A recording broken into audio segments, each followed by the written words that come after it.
É com grande alegria que nós damos boas-vindas a você que fez a inscrição no evento A Educação Infantil no Ensino Remoto, Desafios e Possibilidades. Esse é um evento que está sendo realizado na Semana Universitária UNB. Seja bem-vindo. O encontro assíncrono de hoje tem dois momentos. O primeiro momento é uma reflexão sobre um ensino remoto em uma turma de educação infantil. E o segundo momento é um vídeo trazendo o resultado de pesquisas atuais sobre o uso de tecnologia na primeira infância, com a mestranda Tereza Cristina Bessa Carvalho, e os desafios e possibilidades do ensino remoto com a mestranda Vanessa Carla Barros. Sim. Vai. Faremos o possível para sermos bons amigos. Boa tarde, turminha, como vai? Uhul! O pequeno vídeo que acabamos de assistir nos mostra um pouquinho dos desafios que os professores de educação infantil precisaram enfrentar ao ter que ressignificar as suas práticas no contexto da pandemia. Por isso, deixamos aqui uma pequena reflexão. No contexto da pandemia e do ensino remoto, o uso das tecnologias ajuda ou atrapalha o desenvolvimento da criança? Não deixe de assistir o vídeo número 2. Nele, vamos trazer um pouquinho dos resultados das pesquisas que estão sendo desenvolvidas e que trazem reflexões sobre esse questionamento.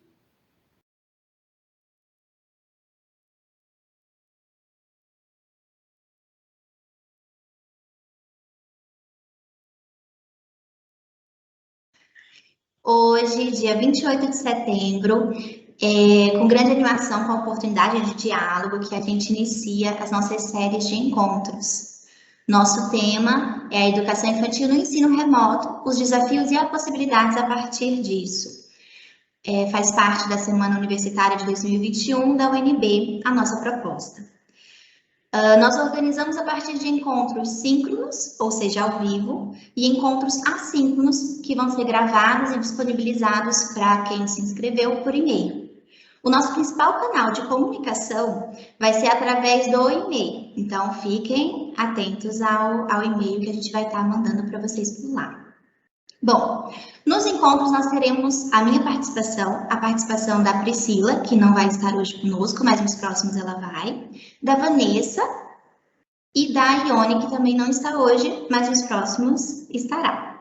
Somos todas estudantes do curso de mestrado profissional em educação aqui da UNB e somos orientadas pelo professor Francisco Herrera. O tema dos nossos encontros está totalmente relacionado ao tema das nossas pesquisas. Por isso, traremos discussões com embasamento, o que facilita, que a gente já vem pesquisando. Vamos também mesclar com a leveza a partir das práticas, a partir de vídeos.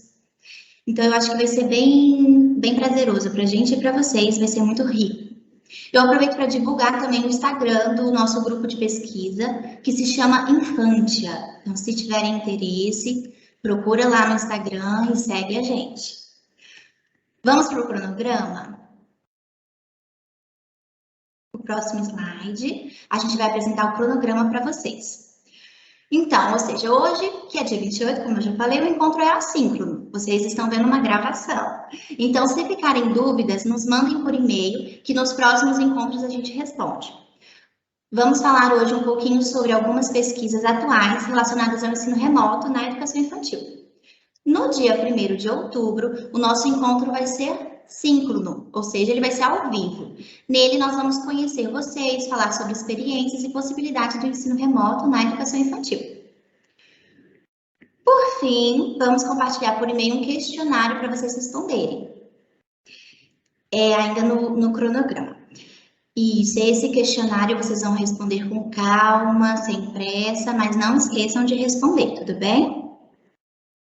Agora nós vamos começar com as pesquisas atuais da educação infantil no ensino remoto, algumas dessas pesquisas, né? Porque nós não vamos conseguir, infelizmente, abarcar todos, até porque são temas que, se a gente for conversar, se a gente for dialogar, dá para aprofundar bastante. O próximo slide, que é o slide 3. Eu e Vanessa, nós vamos falar um pouco sobre essas pesquisas atuais em relação à educação infantil no ensino remoto. Eu vou trazer um breve histórico e a Vanessa ela vai prosseguir com a fala, mas nós vamos dialogando.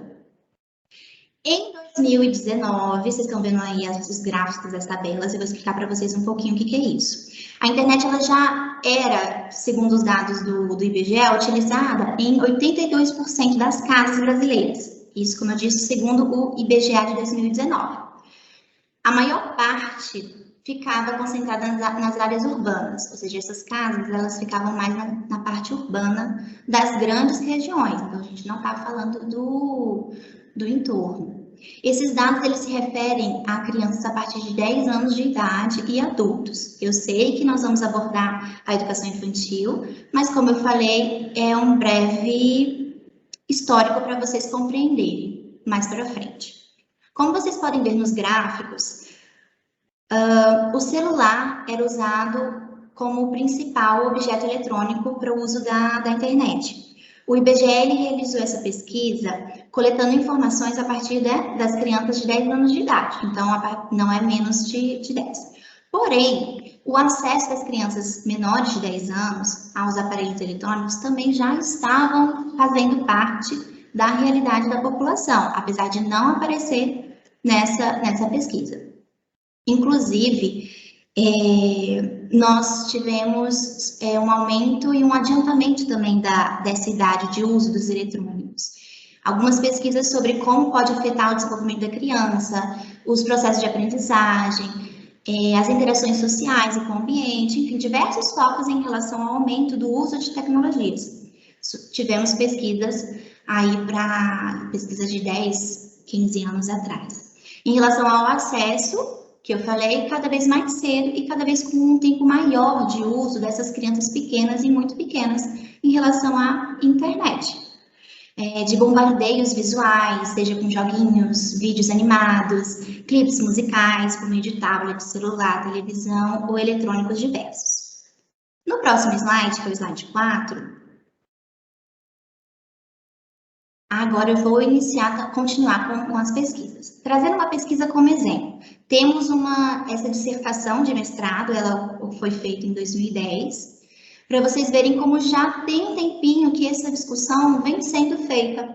Nessa tese de mestrado, que é brasileira, ela tem o título de Tecnologia e Infância, Ser Criança na Contemporaneidade. Ela buscou identificar as representações sociais de crianças a partir das relações com as tecnologias. E trouxe como as práticas da infância na contemporaneidade vêm se modificando com o uso dessas tecnologias. Esse foi o foco principal dessa pesquisa. E essa é uma das pesquisas. Eu trouxe mais para vocês verem que em 2010 já estava sendo discutido essa relação com a tecnologia na faixa etária da primeira infância. A pesquisa ela apresentou análise de representações sociais de 200 professores e 52 estudantes, entre a faixa etária de 7 e 13 anos das escolas públicas de Recife. Então, ela foi feita em Recife. Entre alguns elementos, a relação à tecnologia foi identificado a dimensão lúdica, mas também informativa. As tecnologias elas estão sendo integradas na vida cotidiana das crianças, o que demanda o uso por parte da educação, mas também tem um lado bom que tem as possibilidades de utilização no ensino. Então, na verdade, são os prós e contras. Isso em 2010. Essa pesquisa, o que quer dizer que é bem provável que encontremos pesquisas ainda mais antigas. E como ainda temos pesquisas relacionadas a esse tema, principalmente com o período da pandemia. No slide 5, o próximo, isso. Trazendo agora para 2017, temos outro exemplo. Então, eu trouxe de 2010, agora eu estou trazendo de 2017, com uma tese de doutorado. E o título dessa tese é O Uso de Tecnologias Digitais com Crianças de 7 meses a 7 anos. Então, vocês estão vendo que a idade vem diminuindo. Essa pesquisa ela buscou investigar como que as crianças estavam se apropriando das tecnologias na primeira infância. E se havia mudança na gênese do pensamento operatório dessas crianças. Então, a gente está falando aí de Piaget, né? Que começam a interagir com as tecnologias. Segundo a pesquisa, as tecnologias digitais, elas possibilitaram que as crianças realizassem constatações mais aprofundadas do que nas provas piagetianas, porque os recursos tecnológicos apresentados, eles envolveram diferentes sentidos, da mesma forma que proporcionaram que elas descobrissem coisas sem terem que fazer um esforço tão grande, como quando trabalham com objetos concretos. Isso segundo essa pesquisa. Então, assim, a pesquisa trouxe que as crianças preferiram pela facilidade. A pesquisa mostrou que o mundo virtual ele é mais atrativo, justamente porque possibilitou as crianças terem a oportunidade de aprender de modo não formal também. Então, outro ponto. E sim, fazendo descobrido sem seguir uma sequência definida. Vale a pena depois vocês darem uma olhadinha nessas pesquisas, tá bom? Que a gente traz. Se ficar curiosidade, pede, se não conseguir encontrar, pede o link que a gente envia, não tem problema. No próximo slide, eu vou trazer para vocês outra questão. Isso. Esse aumento de uso e adiantamento da idade, ele não foi apenas no Brasil. Então, eu trouxe pesquisas do Brasil, mas em todo o mundo de uma forma geral. Eu trago agora o relatório realizado pela Comissão Europeia em 2015. Ele se chama, isso traduzir, Crianças Pequenas 0 a 8 e Tecnologia Digital, Estudo Exploratório Qualitativo em 7 países. Esse relatório eles mostra que as famílias da região usam a tecnologia para trabalhar, geralmente computadores ou notebooks, e para se comunicar, que são celulares principalmente. Enquanto as crianças dessas famílias usavam principalmente para entretenimento, TV, tablet, celular, videogame, não tão diferente da realidade que a gente vê aparecendo e crescendo no Brasil, né? Acho que a principal diferença está na quantidade de famílias que possuem esse acesso regular em casa. No próximo slide. Isso, obrigada. Eu trago essa pergunta. Vanessa, você pode voltar, por favor, para o slide anterior? Eu acabei não falando sobre essa pesquisa de 2018, que foi realizada em 2018 e publicada em 2019. Perdão, eu falei do relatório e não falei dessa. É outra pesquisa um pouco mais recente, né? Como eu falei, 2019 ela foi publicada, mas ainda antes da pandemia, 2019, com o título de Avaliação de Hábitos Domésticos de Crianças Menores de 6 anos quanto ao uso da tecnologia. Ela foi realizada com 492 pessoas da Espanha, então também é uma pesquisa fora do Brasil. E buscou mostrar o uso desses eletrônicos por crianças até 6 anos de idade. Então, é bem a primeira infância. Estamos chegando aí no nosso tema, que é a educação infantil. Mostrando as características desse uso e a relação que as crianças estabelecem com as tecnologias e como saber se existem regras para esse uso e quem a define. Esse foi o foco principal dessa pesquisa que eu trago aí agora. Resumindo, os resultados. Eles mostraram que as crianças da região de até 6 anos, né, que era o foco da faixa etária da pesquisa, elas gastavam em média 92 minutos por dia vendo TV, e além disso, 92% deles têm tablet, e gastam em média 60 minutos por dia usando computador ou tablet, isso em 2019 na Espanha. Isso é uma média, ou seja, algumas crianças gastavam mais tempo, outras menos tempo. Algumas tinham, né, outras não. Então, vocês podem perceber que o uso da tecnologia na primeira infância, além de vir aumentando, teve focado também na intenção de divertimento, distração, e iniciando seu lado de instrução, vamos dizer assim, essa instrução mais formal, educacional, de aprendizagens tidas como escolares mesmo, né? No caso da educação infantil, o reconhecimento e quantificação dos números, letras, do alfabeto, e por aí vai. Esses conteúdos ditos escolarizados.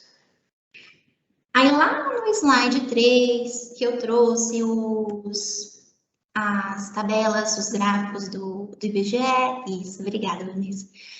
Com a pandemia, obviamente, esses números aumentaram ainda mais. Então, se era uma coisa que já vinha, ele prosseguiu e talvez tenha até se adiantado. Só que agora, além da diversão, ele passou realmente a ser usado como estudo para essas crianças. Com crianças maiores, esse processo de trazer as tecnologias para a educação, ele estava mais forte. até pela questão da idade e do próprio, a visão escolar, né, dessas crianças. Na educação infantil também estava começando a caminhar como apoio, como recurso pedagógico. Mas apesar de estar caminhando, o aumento do uso das tecnologias a favor da educação não chegava ao ponto de termos atividades escolares totalmente online na educação infantil. Vou ser sincera para vocês, eu mesma não passaria nunca na minha cabeça a educação infantil à distância, né? Pela própria teoria que a gente estuda e tudo. Aliás, não é de maneira alguma o ideal. Mas se tratando de uma pandemia, precisamos nos ajustar, e aí vem também outras discussões que poderíamos ter e que infelizmente não vamos conseguir ter hoje. E aí, voltando para o nosso Brasil, né? Lá para aqueles dados. Não, Vanessa, pode ficar lá. Obrigada. Bom, se formos simplesmente pegar esses dados que eu estou mostrando, pegar os últimos dados, as tabelas, se pegarmos essas discussões sobre o aumento do uso cada vez maior por crianças pequenas e muito pequenas, poderíamos então ver números sem interpretá-los dentro do contexto geral, da realidade do nosso Brasil, que é muito grande. E poderíamos pensar, então não foi difícil conseguir pelo menos um celular para que as crianças assistissem às aulas durante a pandemia. Né? Olha quantas têm acesso à internet, olha quantas têm o número. Mas ok, não é assim. Lembra que eu falei que eram 82%, né? Como a gente vê das casas que possuem internet? E a porcentagem restante? Né? Nosso Brasil é enorme. Essa pequena porcentagem aparente, ela representa milhões de pessoas sem acesso à internet no final de 2019.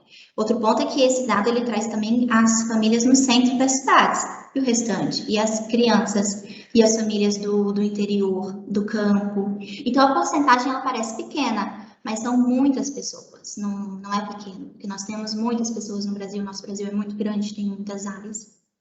Além disso, mesmo aquelas casas que já tinham acesso antes da pandemia, ocorre que muitas vezes elas têm apenas um celular para 3 filhos, ou 2 aparelhos para 3 filhos, enfim. E ainda para usar para trabalhar, no caso da pandemia, né, que também trouxe essa dificuldade para o trabalho. E já que não só as escolas deixaram de ser presenciais, os trabalhos também deixaram, né? A gente sabe do que aconteceu nessa pandemia. E se tratando da realidade atual do Brasil, sabemos que essa desigualdade social é enorme.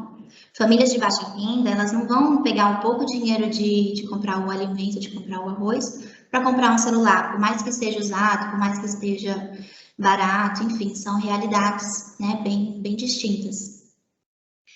Então, vocês entendem? Então, é assim, por esse e por outros motivos que, infelizmente, nesse encontro não vamos conseguir dialogar, como eu falei, a gente poderia aprofundar e isso daria uma discussão bem grande, bem delongada. A desigualdade educacional no Brasil, ela teve um up, já existia e teve um up. Tem o fato também de que muitas famílias não vão conseguir ou poder ficar ao lado dessa criança da educação infantil para assistir às aulas, para assistir às atividades e depois realizá-las. Entra de novo no contexto de realidade. Crianças dessa faixa etária, elas geralmente precisam do auxílio, do acompanhamento direto do adulto, e infelizmente nós sabemos que não são todos os pais, todas as famílias que conseguem ter esse acompanhamento tão de perto.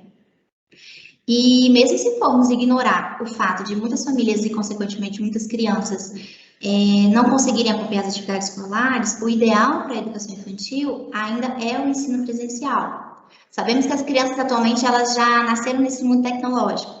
Mas, mesmo assim, precisamos focar no conhecimento nas pesquisas, nos estudos teóricos e práticos que mostram que o processo de desenvolvimento, o processo de aprendizagem das crianças ocorre principalmente a partir das vivências presenciais, com o outro, com os objetos, com o ambiente. Agora sim, eu vou lá para o slide 7, Vanessa, por favor. É um vai e volta, né? E eu trago essa pergunta. Depois de tudo isso. A tecnologia é sim boa e pode ser usada de muitas formas positivas, mas que utilizemos as tecnologias a nosso favor, sim, até porque não fizeram tanta parte, talvez, do nosso contexto, mas fazem parte do contexto de vida das novas gerações. Mas não podemos substituir presencial. O momento pandêmico está sendo um momento de exceção. Escolas do Brasil todo foram fechadas e permaneceram por questões de vida mesmo, bastante tempo assim fechadas, principalmente as escolas públicas, que sabemos que os recursos financeiros e de espaço geralmente não são os ideais, Tem diferença, sim, entre as escolas públicas e particulares, nesse sentido. Então, para manter a higienização, e entre outros protocolos de segurança, de higiene, são bem diferentes, né, a realidade. Mas agora estão voltando um pouco com uma rotina escolar presencial e vamos acompanhando. No período totalmente virtual, inclusive, as professoras tiveram que, em curto tempo, aprender a mexer em várias ferramentas diferentes para planejar e colocar ações pedagógicas. Além de ter que também auxiliar aquelas famílias com maior dificuldade, tanto em relação ao acesso, como em relação ao uso das tecnologias, aquelas que conseguiam ter o acesso. Só que também não adianta encarar a tecnologia como vilã. Então, não é isso que eu quero trazer, tá? Mas é eu trazer esse contexto todo de realidade. Até porque, como eu disse, ela faz parte da realidade atual e pode, deve ser usada de forma positiva. Entre as preocupações do período pandêmico, também é fundamental identificar onde estão as crianças, né? Em que situação se encontravam, se encontram, se seus familiares possuem o suficiente renda ou não, se a criança está tendo, se estão em situação de risco ou não, de vida, com ausência de garantia alimentar, por exemplo, ou atendimento de saúde, interrupção de atendimentos educacionais especializados. São muitas consequências com esse período de afastamento. O abalo e o equilíbrio emocional, dentre outras questões emergentes, né? Vamos prosseguir. E é na educação infantil, isso, que se configura o primeiro contato da criança. Então, por que é tão importante esse presencial? Por isso. Porque na educação infantil que se configura o primeiro contato da criança pequena de 0 a 5 anos, a 6 anos com a escola. E é aqui que os vínculos iniciais, além do familiar, óbvio, né? Eu estou falando além do familiar, são formados. Vínculos não apenas com educadores, mas com todo o universo da educação. Lembrando que no Brasil a educação para essa faixa etária, ela é obrigatória a partir dos 4 anos de idade. Uma das razões pela qual a demanda por creches é sempre maior que a oferta do sistema. E aí a gente poderia entrar em outra conversa sobre isso, que também é bem relevante. Aí eu trago aqui a LDB. Eu vou ler para vocês. A primeira etapa da educação básica tem como finalidade o desenvolvimento integral da criança de até 5 anos, em seus aspectos físicos, psicológicos, intelectual e social, complementando a ação da família e da comunidade, como mostra esse artigo 29 da LDB.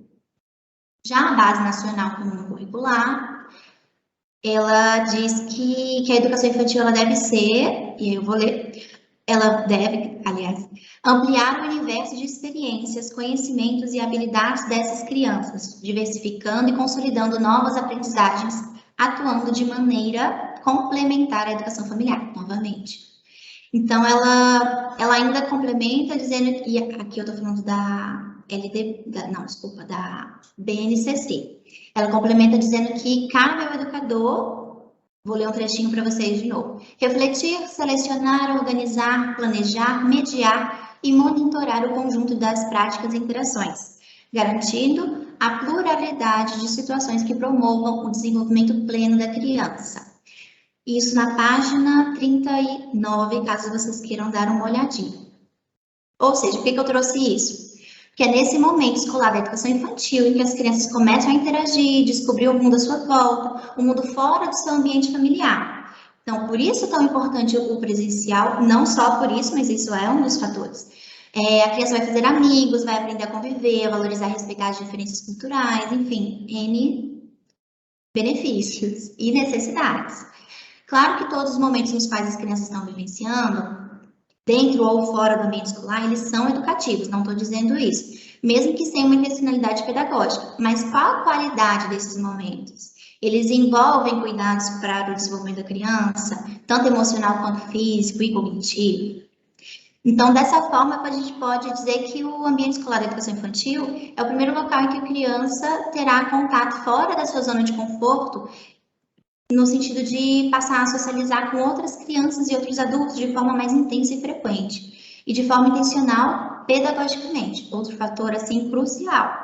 O que ele se diferencia do momento de parquinho, por exemplo. O parquinho também tem esse momento de socialização, mas não tem esse fator intencional pedagógico. A primeira infância, esses primeiros anos de vida da criança, são de extrema importância para o desenvolvimento das habilidades sociais, culturais e cognitivas. Então, assim, esse ambiente escolar, ele passa a ser uma porta de entrada, vamos chamar assim, de um novo conhecimento de um mundo diferente para elas, de possibilidades, né, de enriquecer e perceber nas atividades individuais e coletivas, nas brincadeiras, nos jogos, nos brinquedos, no uso dos brinquedos, no uso dos objetos, nos movimentos das crianças, nas atividades corporais, momentos de ensino e aprendizagem extremamente importantes. Por isso também que os professores da educação infantil, eles tanto valorizam a utilização de jogos, de brinquedos, de brincadeiras, tem uma intencionalidade pedagógica nisso. Quando bem conduzidas, né? E com essas intencionalidades específicas pelos educadores, pelos professores, professoras. E eu quero reafirmar isso. O ideal é que usemos a tecnologia a favor da educação, mas em modo principal não, mas em modo presencial, quando se trata principalmente de educação infantil. Agradeço vocês terem me ouvido. Vou passar a fala agora para a Vanessa. Boa noite, eu sou a Vanessa e venho falar com vocês um pouquinho sobre os desafios e possibilidades do ensino remoto na primeira infância. Como a Teresa já falou anteriormente, a primeira infância é um período que é muito importante na vida do ser humano, né? É o período que se estende do nascimento até os 6 anos, e é nessa fase que a criança vai desenvolver habilidades importantes para as fases posteriores da sua vida. Os estudos de neurociências, psicologia cognitiva e em outras áreas vêm demonstrando e sugerindo para a gente que é nessa fase que a criança tem uma elevada plasticidade cerebral. O que isso significa? Que é a capacidade do cérebro em sofrer transformações devido aos estímulos e às experiências vivenciadas pela criança. Assim, em função disso, é nessa fase que a criança vai desenvolver as habilidades mais importantes para ela adquirir autonomia e conseguir planejar a sua vida futura, ter um desenvolvimento saudável, se adaptar bem ao meio em que vive. Então, tudo que a criança vivenciar nessa fase vai ser importante. Por isso que a gente traz esse tema, né, da educação infantil dentro da pandemia, porque pense assim, se é tão importante, se as pesquisas anteriores já mostraram que essa fase é onde a criança aprende a lidar com as emoções, a planejar as suas ações, a manter o foco, a controlar o seu comportamento, imagine dentro do contexto da pandemia. Aí, assim, os pesquisadores começaram a se preocupar com o impacto da pandemia, do distanciamento, do isolamento social, dentro dessa crise sanitária da Covid, e como que isso tem repercussão para a educação infantil, para o desenvolvimento infantil como um todo. Linhares e Inumo vai nos mostrar que não existe ainda um corpo de conhecimento específico que fala sobre qual é o impacto dos aspectos psicológicos. Esse conhecimento ainda está sendo construído, porque ainda nós estamos vivendo a pandemia. E também não há estudos suficientes para determinar quais são os efeitos da pandemia no funcionamento psicológico das crianças.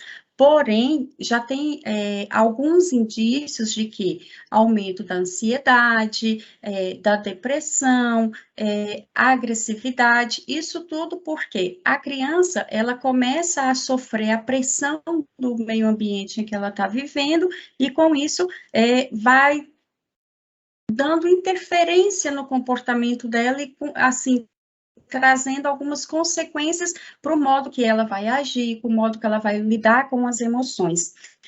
O vídeo que nós vamos passar para vocês, que vocês vão ver, vocês vão ver que assim, é uma cena muito comum que a gente vê hoje em dia, é o professor na frente do computador de educação infantil, tentando chamar a atenção das crianças, e também tentando trazer para para as crianças um pouquinho, né, da escola que ela deixou de frequentar. E, ao mesmo tempo, lá na casa, a gente vê assim, que a Tereza mesmo trouxe para a gente, que já era comum as crianças, igual está aí na foto, né? Até o bebezinho pequenininho está lá, vidrado no tablet, olhando as imagens, os coloridos, mas até que ponto isso traz um efeito positivo ou negativo para o desenvolvimento infantil? Então, assim, não existem pesquisas ainda suficientes para determinar isso.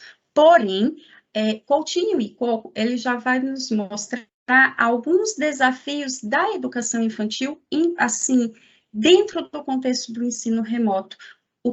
Além de se preocupar não só com a crise mesmo sanitária, com o distanciamento social, também é preciso, né, se preocupar, saber o que está acontecendo com as crianças.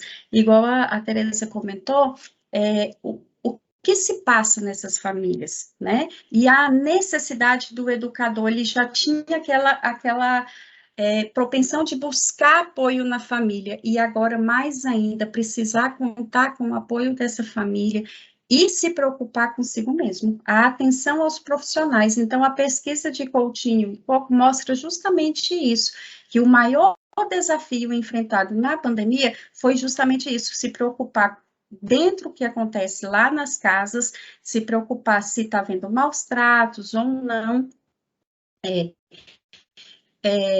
como que os pais reorganizaram o ambiente, né, para poder, ao mesmo tempo, trabalhar em casa e, ao mesmo tempo, favorecer as brincadeiras para a criança em casa e, ao mesmo tempo, lidar com todos os problemas de desemprego, problema financeiro, problema de ter que trabalhar em casa e a menina gritando do lado e ele precisando gravar vídeo, principalmente vida de professor, foi assim, o problema da criança não ter mais como brincar, o medo da doença e, às vezes, até ter que enfrentar o luto na família. E quantas crianças mesmo precisaram passar por isso, né? Pelo luto, por ter que lidar com uma situação que não viu, perdeu o avô, perdeu a mãe. Então, os cuidadores das crianças passaram por uma fase de desafio muito grande, não só no aspecto familiar, mas profissional em toda a vida.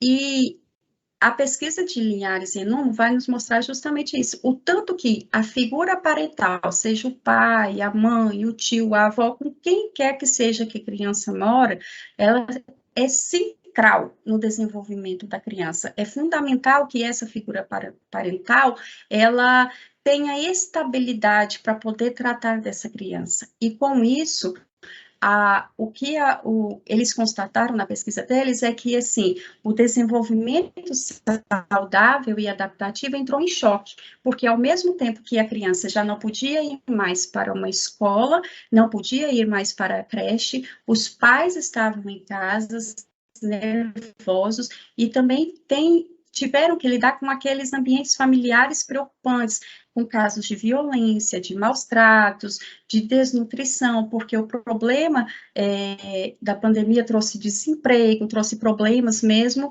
financeiro para muitas famílias, e tudo isso, então, gerou um tumulto assim, no contexto da educação infantil como um todo. Inclusive, programas de saúde, de assistência às crianças, praticamente pararam. E as crianças pararam até, inclusive, de tomarem vacinas, as crianças pararam de fazerem aqueles acompanhamentos periódicos nos postos de saúde.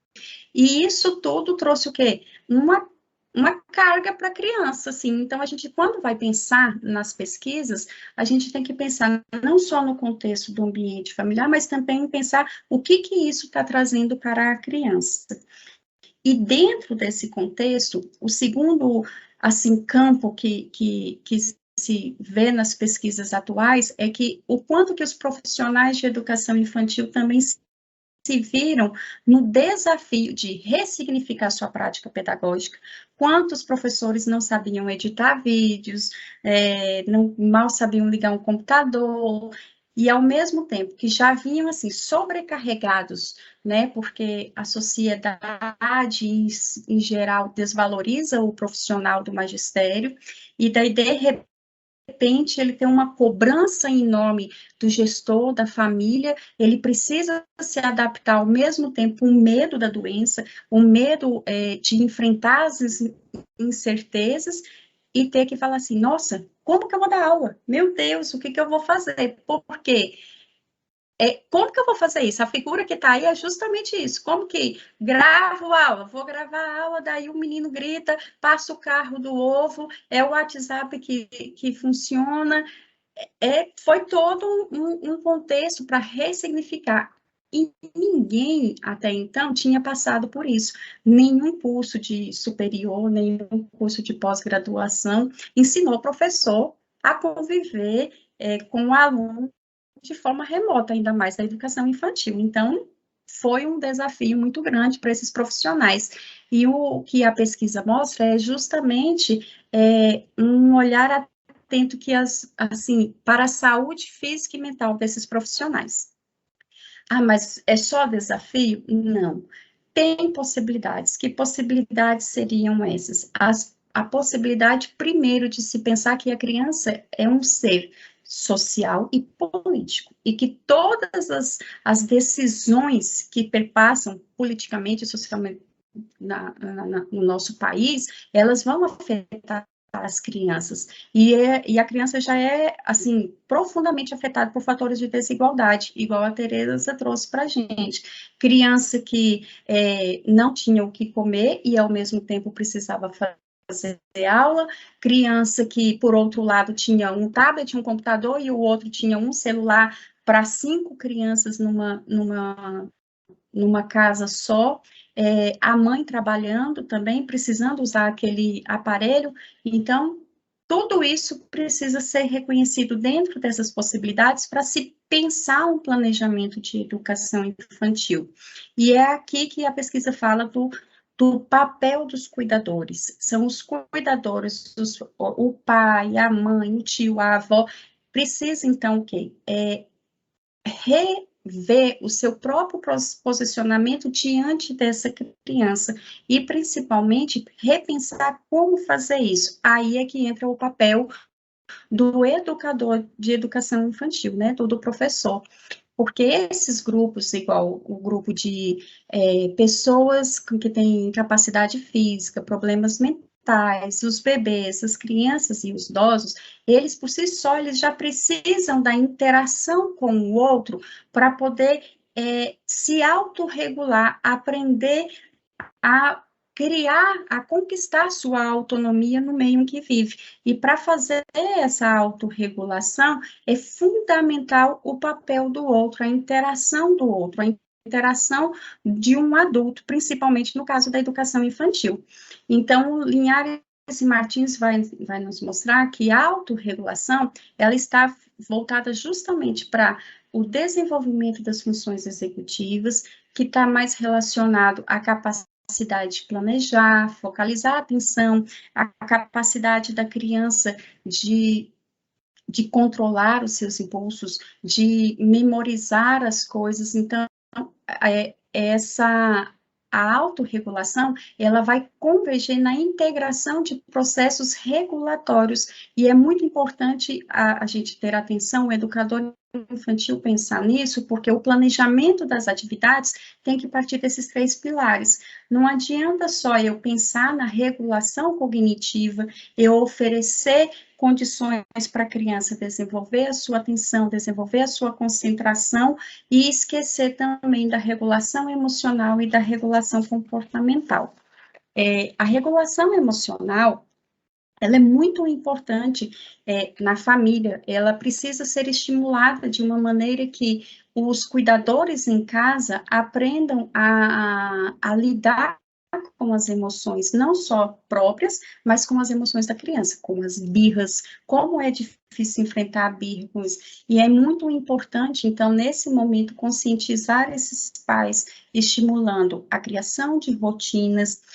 A pesquisa vai falar muito disso, né, de Coutinho e Coco, que o tanto que é importante, se já era importante a criança na educação infantil ter uma rotina, em casa, no ensino remoto, mais ainda, para poder controlar, limitar o uso do tablet, do celular e favorecer que a criança tenha acesso a outras atividades. Lembrando que nem todo o ambiente familiar vai ter brinquedos pedagógicos, vão ter livros, então, assim, o educador infantil vai ter que ter essa sensibilidade de trabalhar um planejamento de modo que possa estimular o desenvolvimento das funções executivas, da autorregulação, ao mesmo tempo que usa a criatividade. Criar, por exemplo, uma brincadeira com uma caixa de papelão. Quantas e quantas vezes a gente não vê, né? Uma criança que larga o brinquedo do lado e vai brincar com a caixa de papelão. Então, propor essa situação. Evitar trazer para a criança notícias desagradáveis, principalmente antes dela dormir, principalmente as criancinhas já de 4 a 6 anos, colocar a criança mesmo no momento de mais descanso, antes de dormir. Eles destacam bastante isso, que foi uma das coisas que mais deu resultado nesse momento da pandemia. Então, a gente percebe, assim, o papel do cuidador mesmo, da criança, em ser auxiliado para desenvolver isso. Lembrando que esse cuidador, às vezes, ele não sabe fazer isso, ele precisa de uma orientação, né? Estimular a brincadeira imaginativa, por exemplo, hoje estamos num castelo mágico onde tem, aí você pega um objeto, tem uma caneta, essa caneta é mágica, ela vai construir uma casa, ela vai fazer o quê? É importante a criança viver esses aspectos para ir desenvolvendo a sua criatividade e favorecendo a sua imaginação, aquilo que ela fazia na escola e que em casa, às vezes, ela não faz. Compartilhar também a leitura de livros, estimular momentos de brincadeira com travesseiro, já os bebezinhos passando por travesseiro, subindo, é muito interessante isso, e trazer a proximidade do cuidador para a criança. E na regulação comportamental também é muito importante que a criança ela tenha noção dos limites, né? Ela tenha noção da direção do adulto. E para que isso aconteça, é preciso então que esse adulto também seja orientado, não só o professor. Então, foi um dos maiores desafios, foi justamente isso, que a pesquisa mostrou que assim não é fácil desenvolver, né, um ensino que ajude isso, mas tem que se pensar nessa possibilidade de criar essas rotinas, de manter os horários, para que a criança vá aprendendo esses limites e, ao mesmo tempo, ir conquistando a sua autonomia. Por fim, eu vou deixar para vocês os slides com todas essas dicas aí que Linhares e Inum traz. Eles falam também da comunicação positiva, trazer como aspectos positivos para as crianças, né, de sentar, conversar, ouvir a criança. A gente, às vezes, não tem essa disponibilidade de ouvir a criança, fala-se muito de pesquisar a criança, mas será que realmente está ouvindo o que a criança está sentindo nesse momento da pandemia? Ou será que realmente está sendo favorecido dentro desse contexto, né, da educação infantil, no ensino remoto? Será que o professor já se perguntou, e você, como é que está se sentindo, né? Porque a criança também tem um sentimento, e é importante também escutar a criança. Foi uma das coisas que eles mais caiu. Voltou? Voltou? Estávamos te vendo, agora os slides não estão mais, mas estamos te vendo. Estou terminando também. Pronto, voltou o slide. Voltou. Coisas de tecnologia. Aqui, então, opa, parou de vez. Olá. Então, ele vai trazer justamente, assim, o tanto que é importante trazer essas dificuldades até de orientar o cuidador dentro dentro da pandemia, desse autocuidado da criança e, ao mesmo tempo, trazer questões mesmo de tolerância, de ajuda. Fácil? Não é.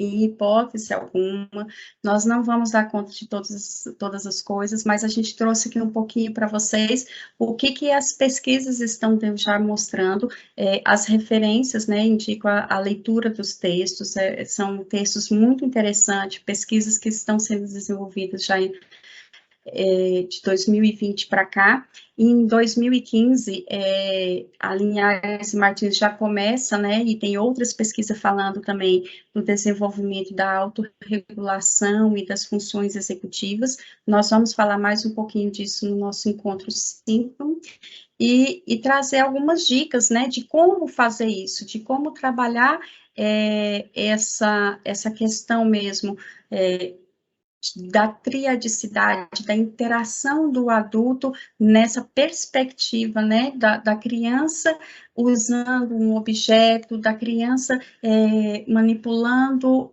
interagindo com o outro numa brincadeira, numa atividade, para que a gente possa, nesse sentido, dentro dessa perspectiva, favorecer o desenvolvimento da criança de uma forma remota, tá bom? Qualquer dúvida, nós deixamos o e-mail, né, o infanteemcasa@gmail,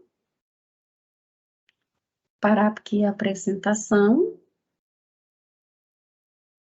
E vocês podem entrar em contato com a gente pelo e-mail do Infância. Sigam no Instagram também.